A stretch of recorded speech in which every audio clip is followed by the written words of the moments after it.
Hang on. So I don't think we're on YouTube yet. Do we have a channel, or is this just like your channel? No, it's this channel. It's called. It's technically a sub channel of mine called the Chuck&DavePod. Is it like a private thing, or somebody waiting? Although we're having some problems with these.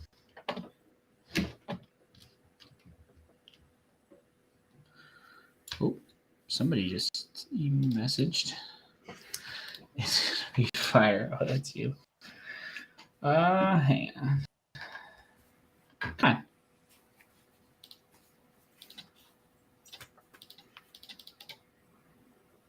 I am sending you video from streaming.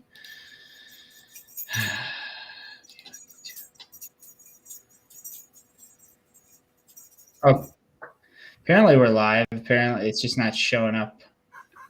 This would be a great start. This is a great start. Although no one's watching right now. I'll edit it. Oh, it looks like it's been live for 2 minutes and 30 seconds. I know. That's terrific. Well, I look forward to seeing that cut content. All right, hang on. I'll minimize this quick.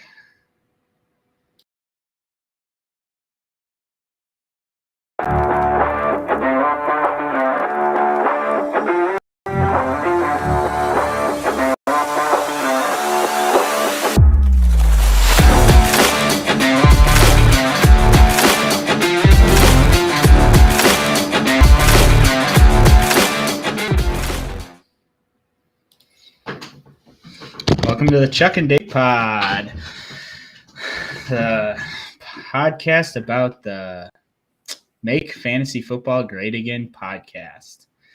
May need to revisit that name. It's a little outdated, but hey, you know what? I'm Dave. I'm Chuck. Yeah, that's Chuck. Yeah, so I apologize for any technical problems. Just so you're aware, I'm a new podcaster. I think the only people that are going to be watching this will be the people that know I'm a new podcaster and have never touched this technology before in my entire life. So I apologize if things are out of whack. I'm trying to log in to see if I can. I do not apologize. Learning is messy. It is messy. Just give me 1 second to update here.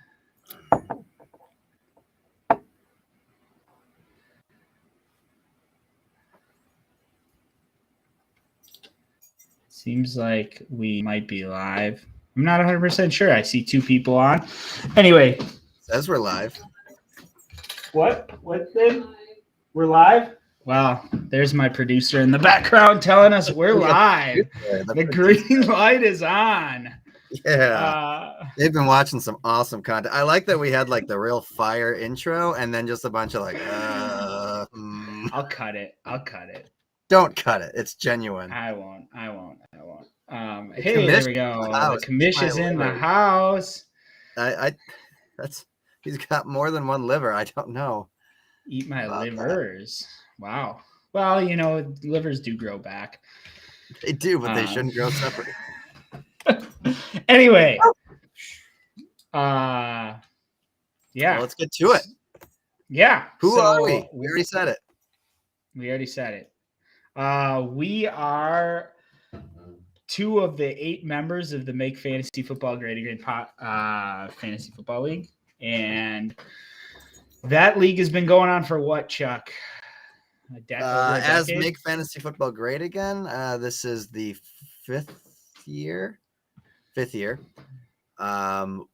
With the general core of people that we have still in it, it would be, I think since 2010, right? So 12 years now. 12 years. Yeah, something 12 like years. That. With a wide variety of platforms and commissioners. Wide variety of commissioners, that is for sure. It's true. Yeah, so it's an 8-man and woman, I guess, to be politically correct. 8-person fantasy football PPR league. PPR stands for points per reception, and it is we got to clarify here, Dave. Some people, when they think of a PPR league, would believe that it's just a simple, you get your yardage and you get your points and you get your receptions, but ours goes beyond that because there's a large variety of other settings that have been put into play where you just get points sometimes for being in the right place at the right time. I think I saw the other day Tyler Bass got 5 extra points as a kicker because he adopted a dog that week. Yeah, I think that's true. Yeah, there was some weird wonky settings, and we're not calling it collusion by any means. It's not working out. We don't not trust our commissioner implicitly. So Eat my liver was taken, so I made it plural. I love it. Nice. Never give up the ship. Yeah. But so, it is a standard PPR league, but there will sometimes be some discrepancies if you look at the general Yahoo site of points versus what some of us get per players. It does change a little bit. We are a much higher scoring league, I do believe. Mm-hmm, mm-hmm. Yeah. Well, considering you scored 160 points last week, and did I hit 160 last week? I don't know. Yeah, my 150 plus game is trying to bleed together. Too much. I'm sitting here digging out of a 75-point hole. Chuck's got. You're correct. I was 161.89. Anyway, so you were allowed to get back on track. We're allowed to keep one player every year, and we lose the draft pick above the player that we keep. So you're not allowed to keep anybody that you took in round 1. But if you keep somebody who you took in round 2, you would lose your first round pick the following year. So if you picked somebody up off of waivers during the year, you would actually lose your 14th round pick. And that was after a small year, but that was hotly debated. Very hotly debated. The real message that we got from that is if a star player gets injured, don't drop him. Stash him on IR. That is true. Put him on IR. I will say, I used to be vehemently against keepers.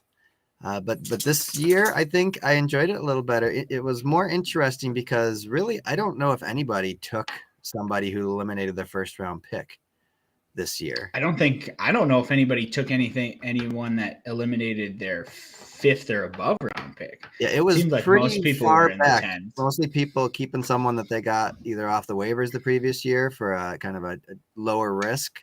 And I think that keeps it a little interesting because it keeps that first round draft intact, but kind of it gets some intrigue at the end of the year too. You could pick up some guys that you think might be hot. Mm-hmm. Yeah. So that's our league. It includes me and Chuck, our other best friend, Sam, my 2 brothers, Josh and Jordan. You'll see all of their team names. My wife, Kara, and there's another person. I can't remember who it is. Oh, there's 2 other people, actually. You've forgotten. Who else did I forget? Now I gotta look. Oh yeah, my dad, who originally was the placeholder, and then Rich, who we're not 100% sure is real. I think a large portion of this podcast is to try to find Rich. Yeah, the main reason behind doing this podcast is to actually find out who Rich is, and maybe someday we travel to see him. Yeah, if he's real. If he is real, because there's a theory that he is just a bot designed by Josh to take on poor players in the draft. But Rich is fake. There we go. The commish says it. Wow. The commish straight up said Rich is fake. We knew it. That's great. Well, but yeah, no, but the main reason we're doing this podcast is Chuck's been doing weekly. Well, not quite weekly, but he's been doing monthly like news episodes of like around the league kind of stuff, wearing his nice suit as he's wearing right now. And we just wanted to broaden it out, make it a little more fun, make it a little bit more off the cuff. I love tracking the stats, seeing how things evolve over the years. I think it makes the game deeper and more interesting, and we want to get the community involvement, get that to the next level.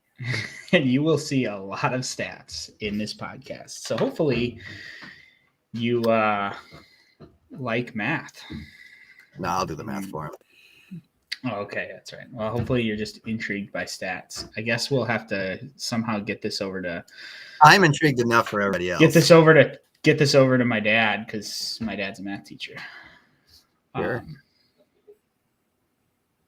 I take that as a compliment on my podcast voice. I'm kind of hurt. I need to work on my podcast voice. Sorry, I'm just speaking the way I speak. Yeah. Brief history of the league. We've bounced around a lot, as you alluded to earlier. I believe we did. History seems to suggest we started on Yahoo in 2010. Yeah. My mind does not remember that, but apparently we did it. And then I believe we were on ESPN from 2011 until 2015. Wow. And then did NFL.com. And you were the commissioner, I believe, all the ESPN years. Yeah. And the first Yahoo years. And we did NFL.com with Garrett for 2 years before we got off that sinking ship, and went back to Yahoo, and you commissioned for 3 years, right? And Josh has had it for 2 years now. Josh, this is his third year. Or is this his third year? Wow. Yeah. It's been a brutal regime. It's been tough the past 2.5 years, the rule book is this thick now, and it's just who knows what they can even do or not. Josh, I don't think you've been commissioner for 4 years. Definitely not 4 years. It might feel like 4 years because of your ineptitude. Ineptitude. I didn't go that far. I was kind of more going for the controversies. Third Reich Oh yeah, feels like 4 regime. Yeah. So I was the commissioner. I started this league way back when I was in college. We went through it, and then we kind of merged with a buddy of mine, Garrett, his league, and we did it only for a couple of years, and we were just like, we needed to get out. And they were very low scoring years. They were not PPR. Well, it was a lot of when you don't have a close, at least semi-close relationship with the people that are in the league, it's tough for trash talking. It's not as much fun. So we broke off and then continued it now. And then I did it for a while, and I kind of got burned out as commissioner. And now I'm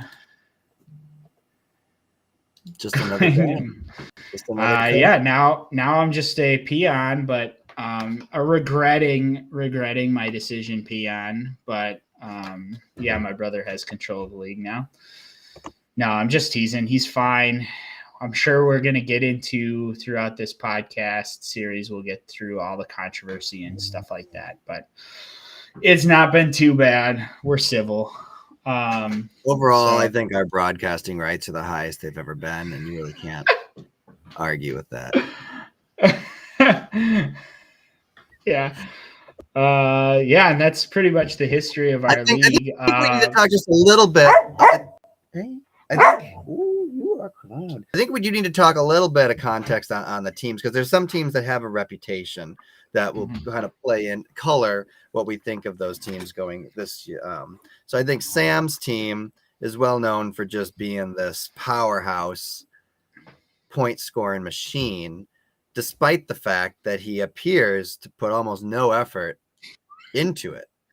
I think there's more than appearance. I think there is no effort put into it.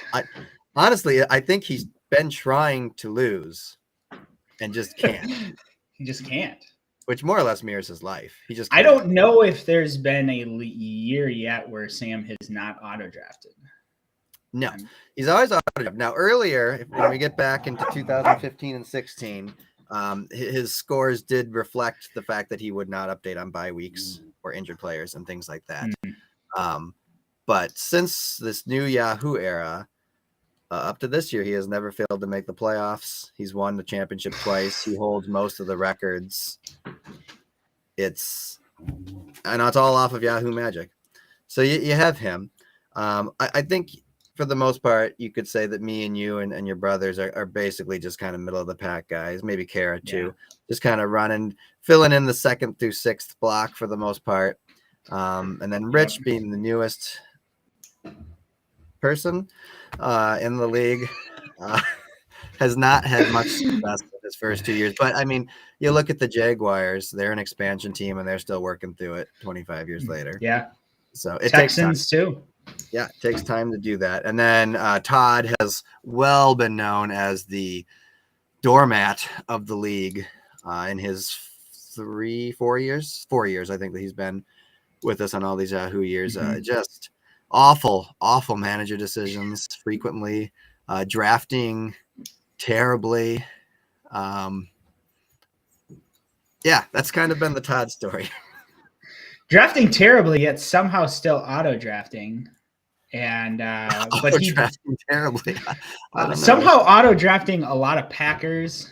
A lot of he kind of took that over. If I remember correctly, Kara used to very much favor Packer players. Yeah. And I think Todd kind of took that over for a little bit then. Yeah. And that's kind of the golden rule of fantasy is don't pick guys from one team. Yeah, he is a little out of touch with, I think, what was going on in the NFL. You noticed him drafting a lot of older players that hadn't been good in a very long time. Yeah, I remember he had to put in an official request to get Brett Favre's name put on. Yeah, I'm pretty sure.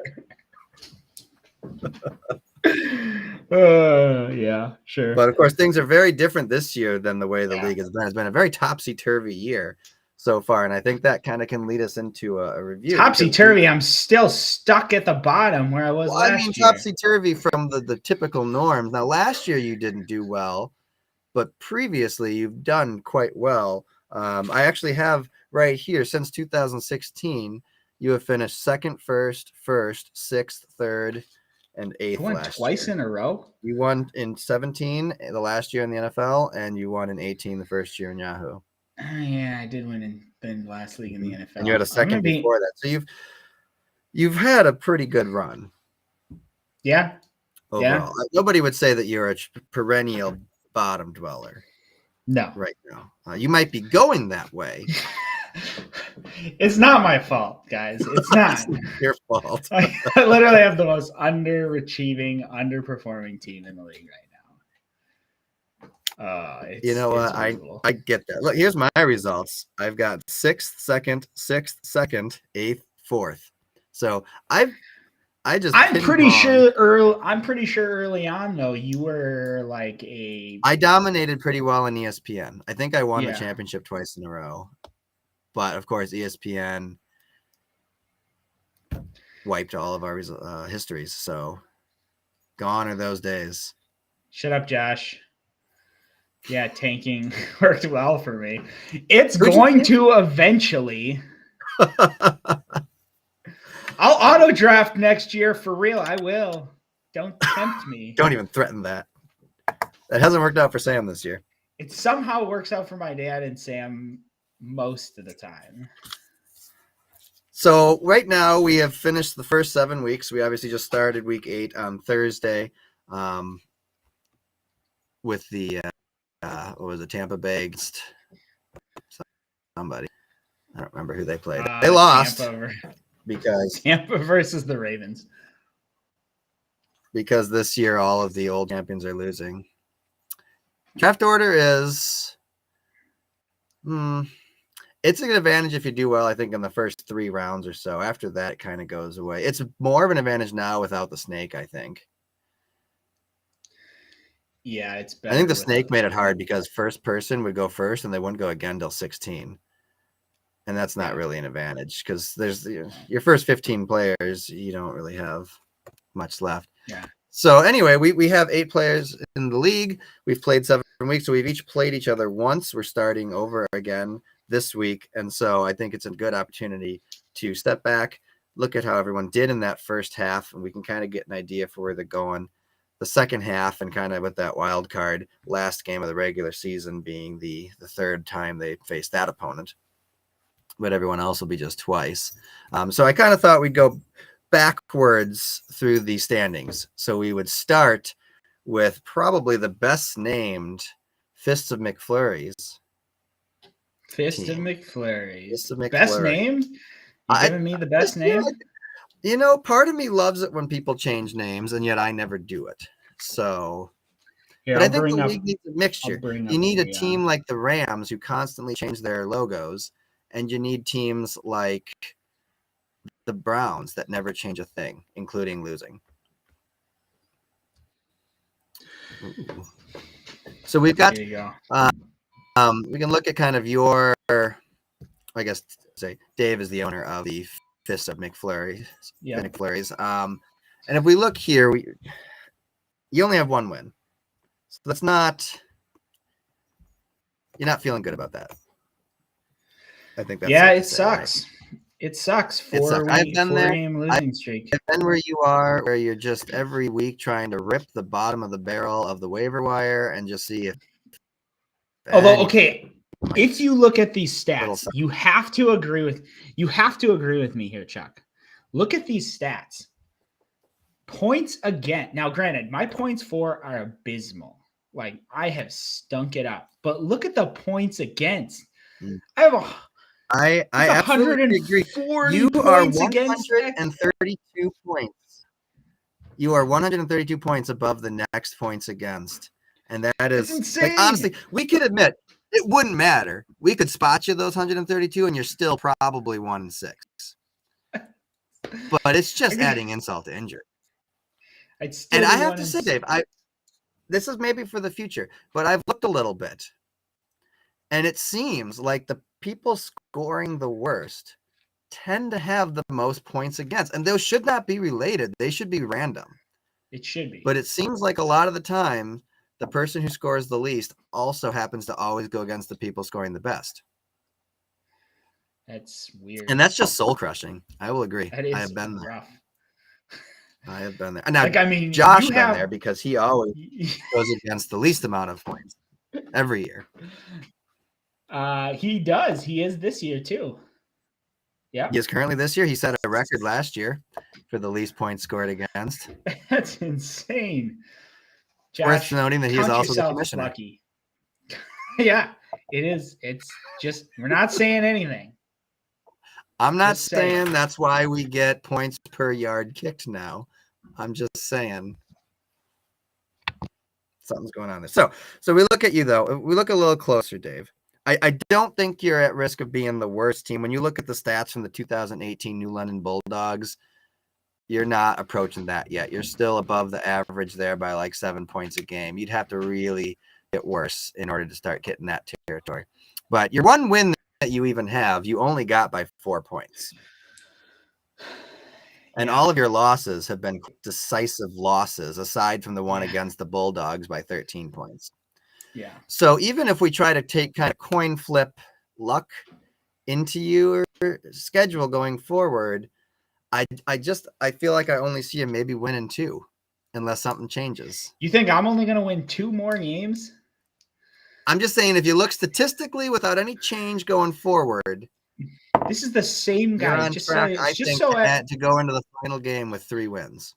Just so everybody knows, this is the same guy who said, "You can do it, Dave. You got it." Last week, we were texting and he's like, "Don't give up, Dave. Don't give up. You can't give up." I will support you as a friend. I will support you as a friend, but I will also be honest as a analyzer. I hope that you come from behind. I would love nothing more than to see the 1-6 first half turn into 8-6 at the end of the year and you make the playoffs. That'd be Sorry, that's 7-7 because I want to beat you. But otherwise, I would love that. That would be the biggest Cinderella story of this league's history. It's coming. It's coming. I hope you get it. And I will continue to support you. I just say if you look at how poor those losses have been.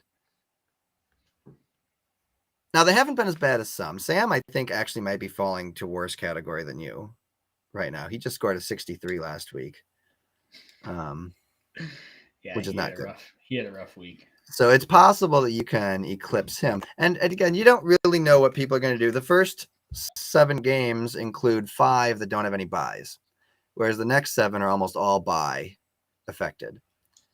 So that always throws a big wrench. And injuries. You just can't predict the injuries. So I'm just looking at these in like a kind of a vacuum. If I see that people are kind of close, coin flip style, then I think we can take that into account. But I'm just looking at it kind of in a vacuum. The analytical me sees you going into the final game of the season at like 3-12. Awesome. So exciting. So much hope here. Anyways, move on. Go to the next person. So the next one up, I believe, is the Suck Stops here. Suck Stop. That's Jordan. That's my brother. And he's got 2 wins. Honestly, the one win was at 96 points, though, and that was over you. So he got pretty lucky on that one. The other one was a pretty impressive 131, but none of his other scores have been that great. His losses have not been particularly close either. Didn't help that he faced you last week and you scored 161.89 points. No one can get that. I'm not okay. There's some bad luck there, but with 113, he would have won against who? He would have beat 1, 2, 3. I guess 4 of the teams. 4 of the teams he could have beat. 5 teams. So I guess you. Yeah, luck of the draw. He could have ended up winning that one. Had he. I think if I look at his record, if he were to have faced everybody every week, he would be at 14-35. He'd be at 14-35. If he played everybody else every week, he'd be 14-35. What would I be? 9-40. Not the best. But look at that. 9 wins in there. If you get the right roll each week, you're undefeated. Yeah. Fantasy is a game of luck. But we try to analyze it anyway. So looking at the Suck Stops here, and honestly, I'm sorry, but Suck Stops here, Embrace the Suck, they both have suck in it. That both of their actual names start with J. I never know who's who. But I'm pretty sure Jordan is the Suck Stops here. Jordan is the Suck Stops here. It's worth pointing out that he's last year's champion. Yes. I could see him maybe pulling off 2 or 3 wins in the second half and going into the final game, either 4 or 5 wins. Interesting. I don't know if you see any big turnaround there. I haven't really looked at his individual team and kind of analyzed if there's anything like that. If you have anything to add on that, but I think he's got a good team here. I mean, we can look at it deeper, but Aaron Rodgers, see, that's his biggest kill right there. He's really swung and missed on that quarterback. His keeper has legitimately done nothing. He's got Tyreek Hill, solid. DJ Moore, fairly solid. Najee Harris, supposed to be solid. Josh Jacobs should be solid. I agree. On paper, his team looks hot. It just hasn't. His team looks fine. Philadelphia's defense should be good. And if Rodgers becomes Rodgers again, he probably wins more than 3 in the next 6 games. Could take off. Because honestly, a quarterback that's lighting it up can really lift you up out of things. So, but again, I'm just looking based on how things have been. If they continue the same, if things change, and they will, anybody could be the champion. Yep, it's true. Except me. So the next one then is actually Sam.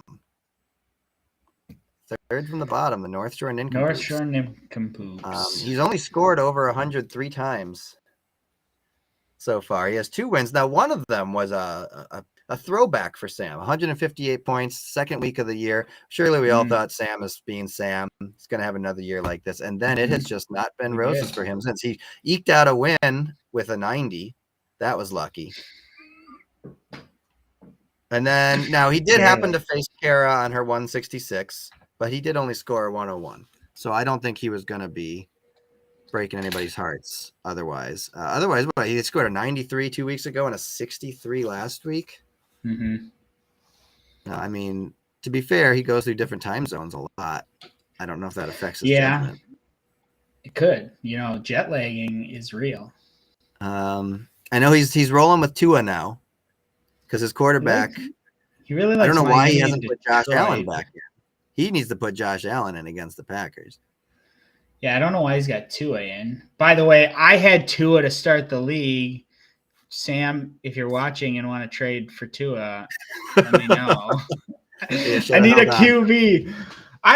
He got knocked out in a game. There's no reason for me to even hang on to him. I didn't think he was going to play a game of football in his life. Oh, it's all about the money, man. It's all about the money. But where's the big hole on Sam's team? Because honestly, none of his losses have been particularly close. Except for the very first game against the Bulldogs. He did score 127, so he probably wins that 6 out of 7 times. So I could see him getting 2 or 3 more wins and ending with 4 or 5 at the end of the year as well. To be honest, one of the biggest holes in his team right now at this moment is David Njoku is out and is not going to score him any points. And only 9% of everybody in all of Yahoo Fantasy Football is starting him right now. That's a telling statistic that 9% of all Yahoo Football is starting. If it's below 10%, maybe you should double check whether or not you should be playing it. Now, to be fair, it is only Friday night and no games are. It is true. It's true. So he doesn't have I guess he does have Kyle Pitts that he could throw in there. I mean, his running backs, having 2 Detroit running backs starting, that's dangerous. Like, one is going to be good and the other one is going to get you no points. I mean, you got Jamal Williams and DeAndre Swift. They're both Detroit. So I mean, he's got Dalvin Cook sitting on his bench. Now, granted, my guess is he has not checked this yet. We're just saying, full disclosure. I don't think he has. And I can tell Dalvin you why he ended up with the entire line. He has the entire lines back because I believe Dalvin Cook was on a bye. Swift was injured or so, and I told him to put in his backup as a replacement since he would get carries. So he did, and I think he then just swapped back in the other guy and has not really realized that they're on the same team. Well, I'm assuming Minnesota. But I will say, overall, I like that this has not been leaving in. We've not been leaving in zeros. I like that in this league because I know, especially in NFL.com years, there was people who would just leave in guys on buys. They just weren't checking their teams, and that's like I still like winning, but it's not fun to win when your opponent lost because they had 3 zeros. Yeah. So I don't see Sam doing 4 or 5 wins either right now, unless again he has some sort of a turnaround. And he does have Josh Allen, so really he's got some points pretty much every week. Yeah. And then rounding out the guys who are currently on the outside playoffs, we got Rich, the Hurricane Force wins. Yep. Also known as he's definitely Siri having or Alexa or Siri. Yep. Alexa. Or Alexa Van Itterstein. Hurricane Force rounding name. He is actually on a bit of a streak right now. He's got 3 out of 4 wins in a row, but they've come with points of 97, 108, and 113. And that feels lucky to me. His highest scoring game so far is a 120. That's not going to win championships. Which could have been a win. You're not going to win championships that way. Honestly, he feels like maybe he sneaks in the 4th seed like that and loses, but he feels like a 5th seed to me, which is what he is right now. I could see him I think he could, with a coin flip, win another 2, but I think 2 of his wins could have been losses with the coin flip also. So I could see him going into the last game of the year with 6 wins. Another 3 on there. It's you're pretty conservative when it comes to the wins. Are you saying like you're going to win the rest of your games out, and Kara's going to win out, and Todd's winning out? No. We're about to get to the 4 teams that have winning records. We've been in the depressing side. We're about to get to the sunlight. All right. So let's move to there. I don't think there's much to say about Rich because he's not a real person. So next, we have a tie. We'll go on to the Embrace the Suck, which is Josh. And the commissioner. Just so everybody knows, this is the commissioner. The commissioner. He's got 4 wins. Now, one of those wins was 104, but the others have been fairly decisive victories. He does have a very tight loss against Hurricane Force Winds, just 7 points separated there. And then he has a loss with a 117, which the right week could certainly be a win. So I think I could see him getting 4 or 5 more wins and going into the last game with 8 or 9. I mean, again, these are not things I want to happen, but I guess I can see it happening. Like, ideally, I go in with 8 wins. Somehow what we want to have happen is we want everyone in front of you to just bench their team and go for that draft spot. just a brief running the table, Josh says, huh? A little bit of a rabbit trail here. Yes, I did tank my season last year to get the number 1 draft pick, not because I'm immoral or some sort of like deplorably evil person. The way it's set up is that the bottom 4 in our league go to a consolation bracket, and the consolation bracket determines the bottom 4's rankings. So I was on the bottom all year long last year, pretty much what I'm doing this year. And I did not feel like I deserved to be in 5th place. And it looked like I was going to beat Kara. And so what did I decide to do? I just benched all my players so that I wouldn't win and that I wouldn't win this stupid consolation bracket. Now that threw an uproar, some tank gate crap. I do believe the uproar was exacerbated by the fact that Kara also benched her entire team, leading to a 0-0 tie. Yes. And the only reason she won was because of head-to-head or tiebreaker rules, which was thankful because it meant that I was going to get the last pick. And that's why Josh then instituted the new rule that if you ever tank on purpose, you automatically get the last pick in the first round. I don't think that's a rule. Everybody else moves up, you get pushed back. No. I was told something bad would happen, but then nothing came of it. So it was vague and seemed to involve neck and knuckle cracking. Yeah, and since we don't live in a democracy here at the Make Fantasy Football Great Again League, Josh is clarifying that is not a rule that tanking penalizes you. We will certainly have a podcast where we probably talk at length about what we think should be done for the consolation bracket. Yes.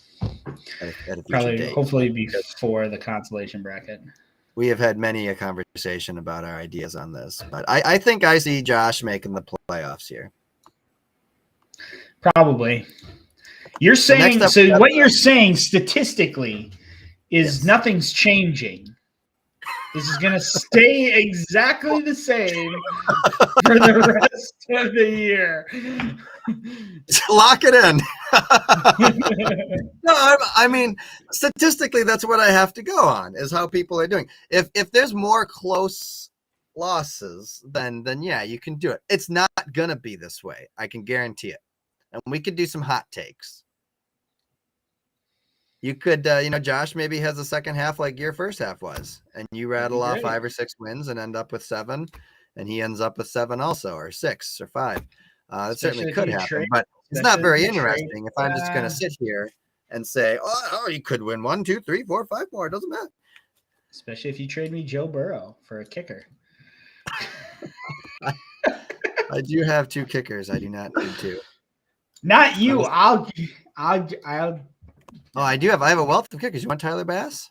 No, I need a quarterback. Bass? Is it Bass or Bass? I've been scraping the bottom of the barrel. And is he related to Lance? Probably. So next up, we have the Fighting Fergals with the producer, Kara. Yep, our producer. And she has had some pretty hot weeks, 2 weeks in a row of 160 plus. And I honestly wanted to go back. I haven't had the time to see if anybody else has ever had 2 weeks in a row of over 160. I don't know that anybody has. If they have, it's probably Sam.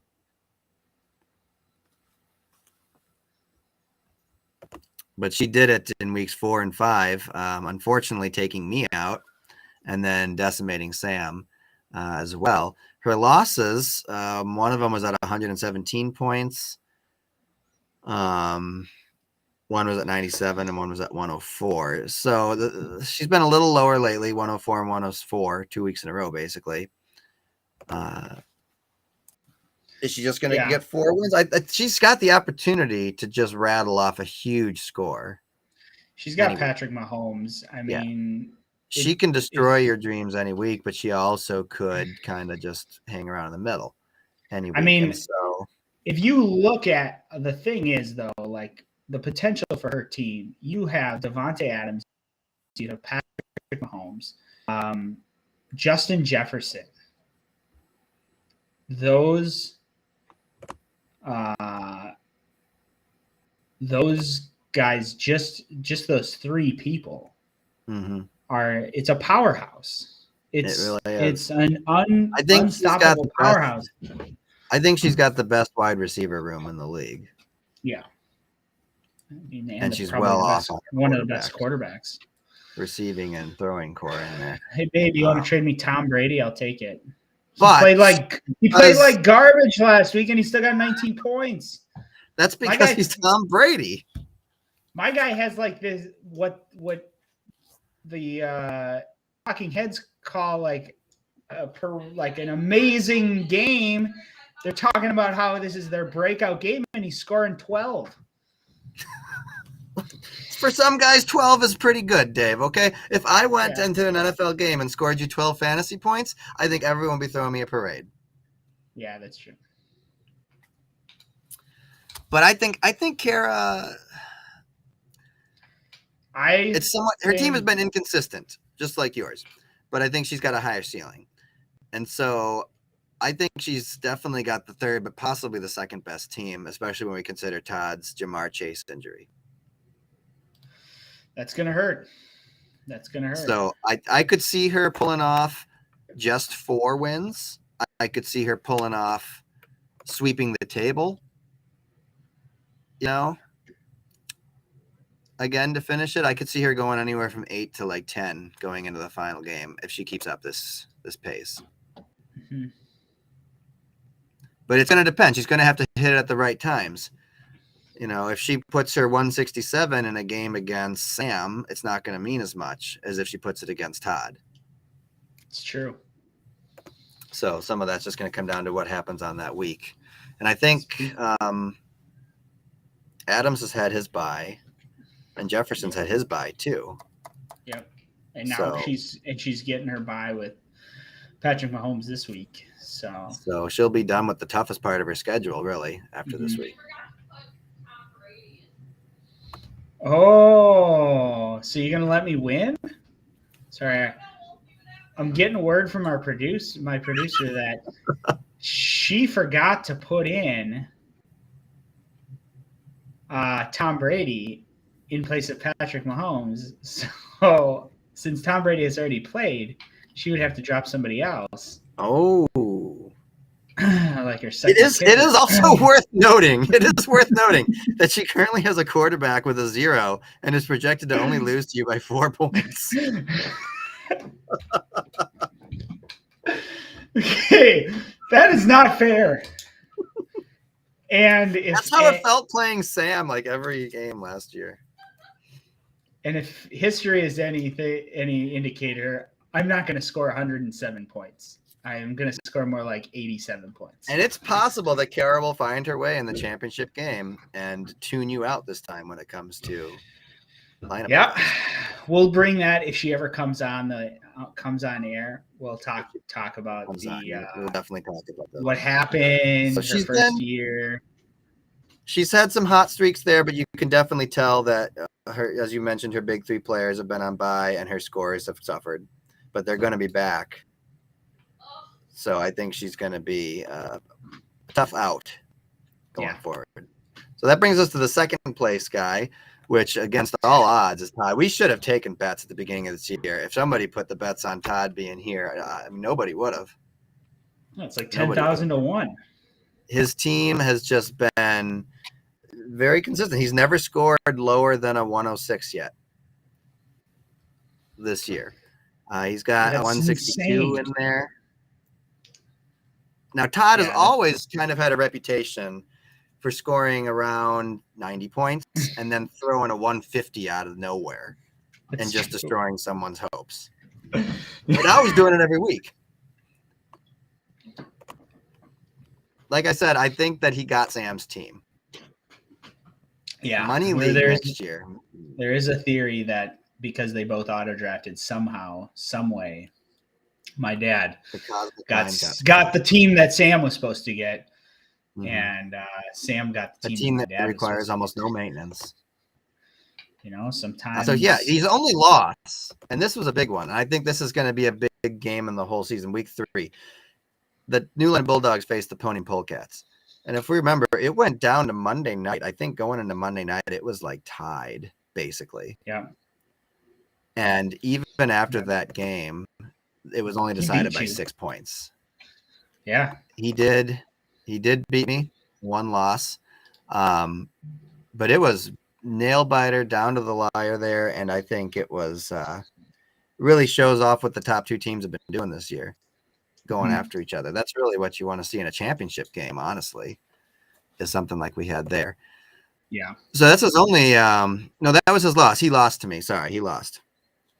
That was his 1 loss this entire year, was to the top seeded team. So with that, can I say that he's going to win 6 more and go into the final week with 12 wins, 12-2? Man. That's tough. That is a hard production level to keep up. I don't think he's going to go tough. I don't think that can happen. I could see him losing. Like he's gonna forget to put somebody in, and he's gonna lose. Like he'll go. So you think he's gonna flip? He's gonna flip. He's not gonna be able to keep this. No. 10-4. I think 10-4 going into the final game. Yeah. I could see that. It's hard to do. And his scores have not been like so wildly hot that there isn't room for him to fall a little. I will say, if Todd stays on the pace he is right now, he would break the record for most points in a year total.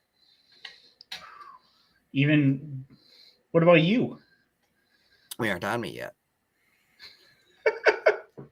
But he would break the record, which would be amazing because he would then hold the record for the most points in a year and the least points in a year. That's crazy. That is crazy.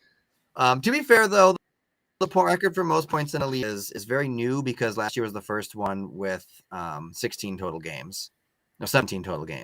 So there's really only 1 year to go on for that record right now. So average, though, he is not on pace to take over the top average score, which Sam currently has 131 in 2018, which was an amazing year by Sam.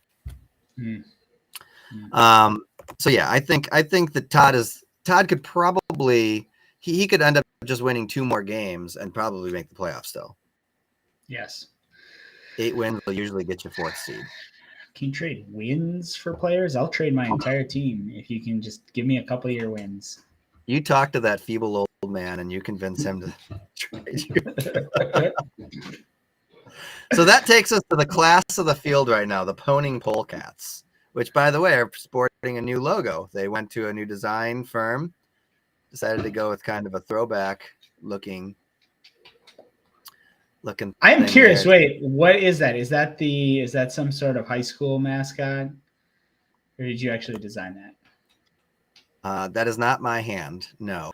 So it turns out that there is a pole vaulting team in Texas called the Pole Vaulting Polecats. So I just edited out the part that said pole vault, which is why the polecat himself is kind of left justified, and left in the word polecats. Sure. And that's the first time I've changed the mascot ever. Yeah. For all the other 10 years, it has been the same polecat face, and I will bring that back again. This is probably just temporary, but I do like it right now. It's good. It's good. And I'm gonna have to look into seeing if I can get some of this pole vaulting club's gear. Ooh, there you go. Can set up a store. I'm not kidding about the money league. I think we do it. I think it's $100 buy into the league. Champion gets half that money, and then bets go for the other half. You could win $400. I like it. So yeah, the ponying polecats have just been outrageous this year. I think they're on pace to just records for the most part. 6-1. The only loss is when they happen to hit the Fighting Fergals right on that week that they shouldn't have, and took the loss. The score all year is 112, but we've got scores of 195, 161. That 195, it blew my mind. It was my wedding weekend, so it was a gift, I assume. Was a gift. And I just kept saying it. You know, Andrea was basically like, no, you can't be all about fantasy on this week. And I just kept looking at it once in a while, and it just kept getting bigger. And then I'm like, holy crap, I think I might just break the record. I was projected 185. And then Travis Kelce has like 4 touchdowns on Monday night in that game. And it gets me the 195. Yeah. It was my gift to you, my friend, beating me by 100 points. The biggest blowout. It broke the record for the biggest blowout. Oh my gosh. And I have to say, I'm a little disappointed. And the reason I'm a little disappointed is if I had put Pollard in, if I had replaced Pittman with Lazard, I would have broken 200 points. Well, I'm glad you can't stand on that. You get that close to glory, to the summit, just to not get all of it. It leaves you hollow inside. It makes you want more. Anyway, the team is stacked, I think. I've got, Barkley and Eckler. You got Kelce, you got the best tight end. Hurts has been, I don't think anybody would have thought Hurts would have been the quarterback this year, but he's been in the top 3. The receiving core isn't bad, and Dallas has done very well on my defense. Somehow riding Saquon Barkley for 4 years of just like I gotta injury. Say, I gotta give thanks to Rich for letting me get Barkley. The guy who set it all up. And then you fought for him so hard, and then he sat on your bench all year last year because he was injured. Last year did not pay off, but I decided to take another stab at him this year with a 13th round pick. Figured you can't go wrong with that. But when you look at how it's played out here, I mean, if I don't change, I could potentially run the table. I don't think I will. They can't be good forever. Your team can't be that good forever. There's a lot that can happen. But it's possible that I could be 13-1 going to the final game. Yes, you could. And by the way, the most wins in a regular season right now, the record is 11. That's what we're trying to beat. I also want to mention, Just coming into the season, the highest scoring game was 188 by Sam in week 5 of 2019. And obviously it was broken by me in week 5 of 2022. So perhaps I need to look at week 5's a little more depth. Currently, the most points in a year is 2,166, which was set by Sam last year. If I dropped my average score, I could average just 116 the rest of this year, and I will beat that.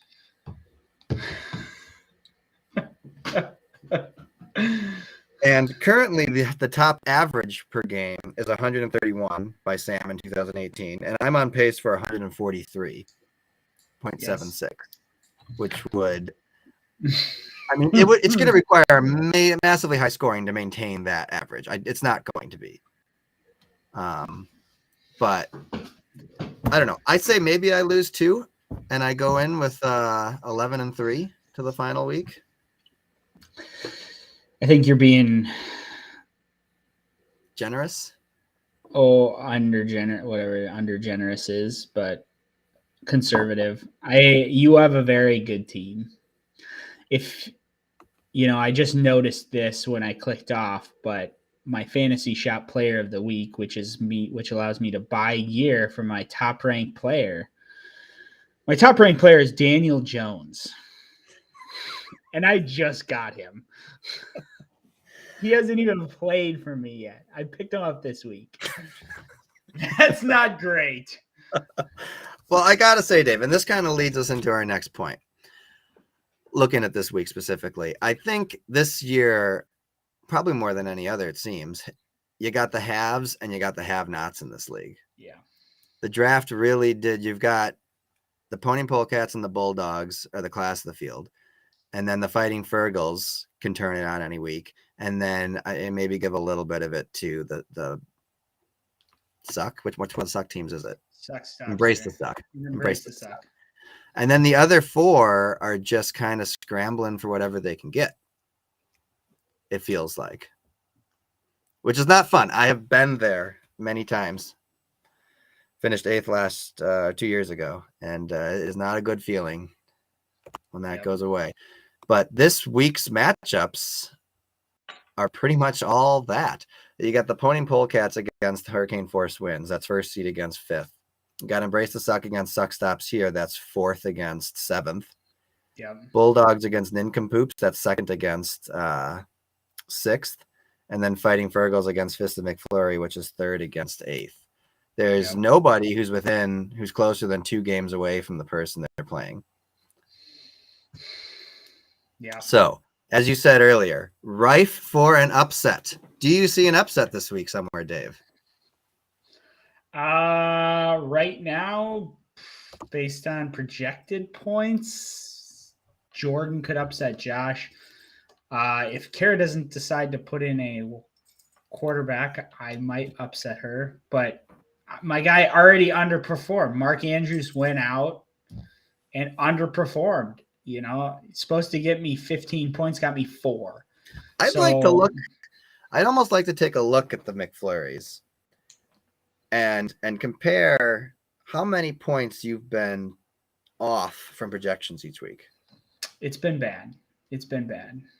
I feel like I'm never in the green. I'm always in the red. When they highlight red, that means your guys are underperforming. When they highlight green, it means your guys are overperforming. So I have to say, I never knew that there were 2 different colors being used there. Yeah, for everybody who doesn't know, Chuck is colorblind and can't distinguish between red and green very well. So I did not realize that there were. Anyway, Jordan's probably got the best chance. You and Rich are neck and neck, but he doesn't have the firepower to be able to, all you're going to have to do is one of your power guys has to just have a game. That's my thought. Right now, Eckler's on a bye, and I think that's giving me the biggest hit. For this, I'd have Eckler and Kelsey over. So that's why my projection is down lower. But yeah, usually one of my guys tends to just go off, and we'll see. Somebody will go off. I'm not overly optimistic about having a new guy thrown to him. And I had to throw in Mostert as a running back and Gesicki for a tight end. I accidentally rolled with Suckup on my kicker. I meant to turn back to Bass, but I had conferences last night and forgot to switch. But he did well. An 11 from a kicker, I'll take that every week. Yep. So yeah, I think you're pretty on there. Jordan's got the best chance. It looks like Josh is going to underperform a little bit. And it's and Sam's team just doesn't look like it's going to be able to hang with the Bulldogs. Nope, not at all. Even though he does need to put some guys in. He probably just, again, once he throws in Dalvin Cook and stuff, it'll bump his score up a little bit more. But it looks like the New London Bulldogs have got 44 points already, which is pretty crazy unless it's clean. Well, 20 is fairly conservative. He didn't meet his projection with Jackson Owens or Tucker. No. He only has 44 points. Yeah, but still, that's still pretty good. Like, I mean, he met mostly. Like, he's pretty much at projection. Like, a little lower than projected, but, like, he's at projection right now, which is he should win. I think it'll be interesting because, honestly, the Bulldogs have been doing great, and that includes them holding on to Elliott, who's a disappointment this year. But now he's also got Jamar Chase, who's out for a while, and Garoppolo is his other quarterback. So his team really is kind of on a knife's edge. If anything else happens there, he doesn't have a lot to turn to. Either way, best. It's gonna be.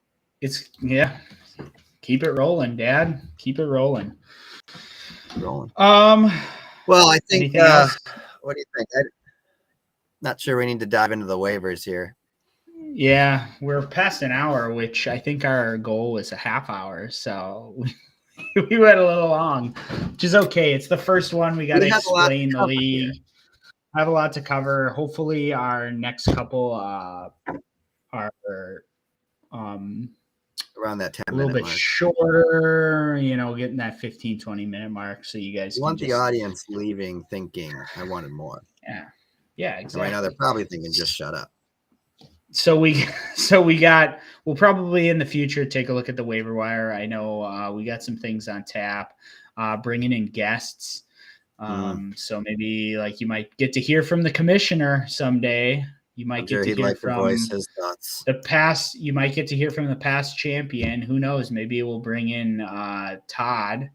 I'll get my Alexa from the living room and we can talk to Rich. We could talk to Rich.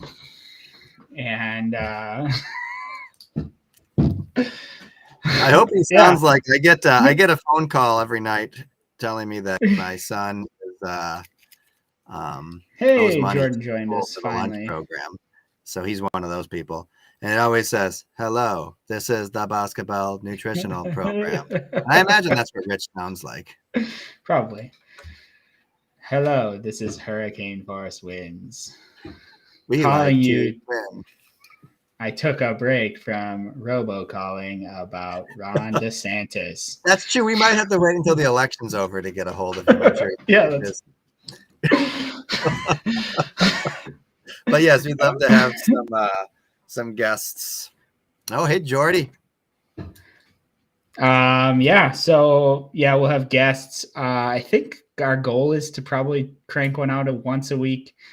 We do have busy schedules and such, but now that the technology seems to be functioning properly, I think we can just do this. I can find something to talk about for a half hour every week.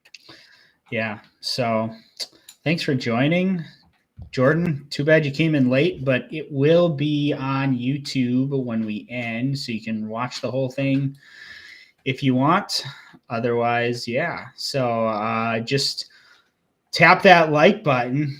Smash that subscribe button. And ring that notification. Ring that notification bell. And leave comments. They're good for the algorithm. Yeah, they are. But yeah, have a good one, guys. Do we have an outro? We need an outro.